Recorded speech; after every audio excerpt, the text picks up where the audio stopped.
So we're here to talk about Brian Vickers. He unfortunately had another episode with clotting last evening, and he is going to miss the race this weekend.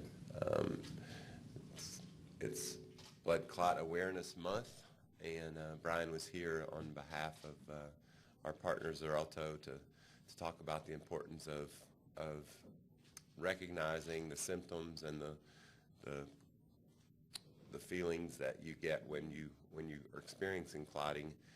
That was going to be the message for the weekend for Brian to talk about that, and unfortunately he's not going to be able to do that. But I think it's just a great example of how important awareness is and understanding what the symptoms are that if you have clotting.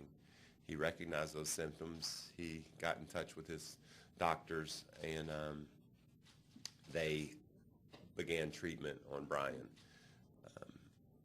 My mom, who had a stroke 20-some years ago due to clotting, she didn't recognize the symptoms, and it caused her to have a stroke. And she's in a wheelchair today and has to have 24/7 care because of that. So the message is powerful. The message is strong, that recognizing the early symptoms of clotting is important. And so we will continue to spread that message, and we will do it with Brian in our hearts and in our minds. His heart surgery back in December was a success. He was able to return and have a very competitive race in California, in Las Vegas, and we were really proud of Brian for that. And now he's going to be sidelined again. So we support Brian. We love his heart. We love who he is, and we don't know how long he will be sidelined. This is all very fluid and new information, and we're learning as we go. But we've elected, again, of course, to put Brett Moffitt in the car. Brett was a wonderful replacement driver when he drove for us at Atlanta, got a top 10 finish, and was really a great story for the Atlanta race and for our partner Aaron's over there. So we expect that Brett will race the car competitively, and he's certainly aware of the clotting issues that many Americans face, and he's well versed on Xarelto's message. So not only will he be a great driver for us this weekend, he will also be able to continue with me and Kevin Nealon and Arnold Palmer, some of the folks that Brian has partnered with at Xarelto, to spread the message of being aware of clotting and preventing the results that it can cause. Ty, do you have anything to add? No, I just received a phone call, about 1 o'clock in the morning, and he's obviously disappointed in the result, but Brian has a lot of things in perspective, and the thing in perspective is that he was aware of the issue, thought he knew what it was confirmed, and he's getting the right treatment, and as a human being, he'll be fine moving forward, and that's the most important thing. Questions? Wolfgang Munze from Germany, Rennsport Press Agency. Can you give an update? What's the current life of Brian? Is he in hospital, or he can walk around and can have a normal day-to-day life under medical treatment or observation? He's in the care of his doctors and expects to be able to operate normally today. That's really all the information I have on what his current state is, other than he feels really good, and he's really sad. Was he already in California? Was he already here when this happened? Yes, sir. He had made his way. Brian and I both were in New Orleans on Wednesday evening at an event for our partner Aaron's, and we both traveled here yesterday.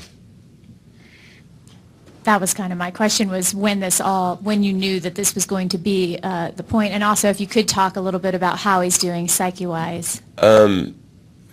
Like Ty said, Ty got the call in the middle of the night. When I last saw him, there was no indication, and that's the way Brian is. There was no indication that he felt bad, and he probably did it. It probably just came on him in the evening. And like I said, I talked to his wife, and they're both very positive, and he feels good. He just is really. I know he wants to drive the car, but he also loves spreading the message of Xarelto and clot awareness. And so he told me and Moffitt, we better pick up.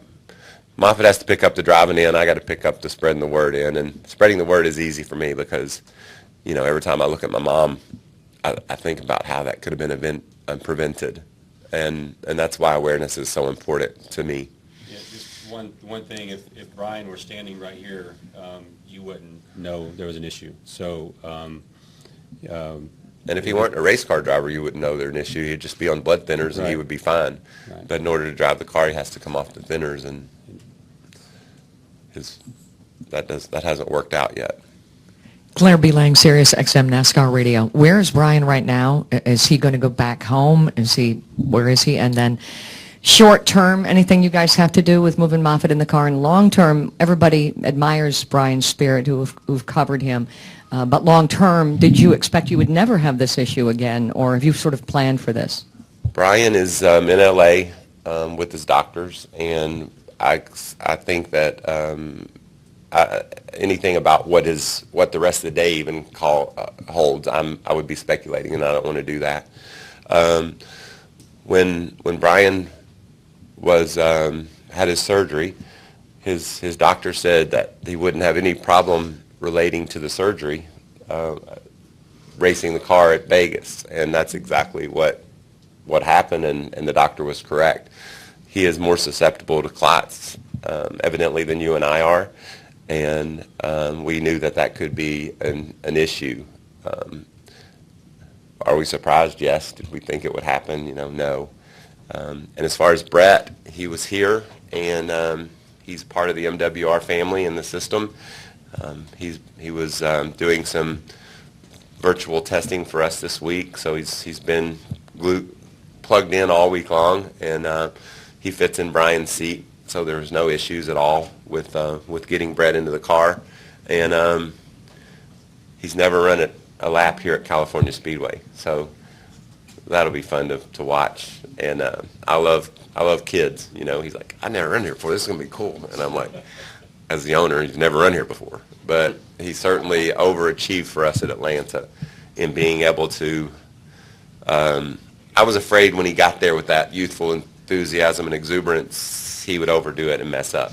And he was the opposite. He just was smart, methodically made his way through the race, and produced a great result at the end, outrunning Brad Keselowski on the same tires for that 8th place finish. I was really proud of that accomplishment for that young man, and love his heart and his spirit, and glad he's going to be able to step into Brian's car for him. One of the things that I always say about Brett in Atlanta, I think it was his 8th race, but it was really like his Sprint Cup debut. With an organization that is running for race wins, the chase, with a full-time team. So it was impressive to see what he did when he had the opportunity with a full-time team.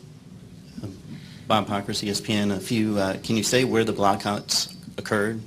Like, are they in his leg? Are they in his arms? Can you say?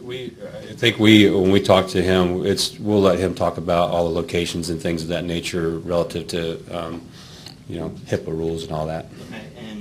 And would Moffitt be your guy no matter, for however long he is out? And have you talked at all with NASCAR yet about how many races Vickers can miss and be still chase eligible? No, we haven't talked to NASCAR yet, and for the foreseeable future, Brett's definitely our guy. And but this just happened. So Rob's in England, and Ty and I have been in constant contact with Rob, and we're going to get through this weekend, and we'll have a plan next week to share with everyone. And you have no idea whether it's, we're talking weeks or? No idea. We haven't had any direct conversation with the doctors, and we'd have to have that with Brian's permission, and right now we said, Brian, you just take care of your business.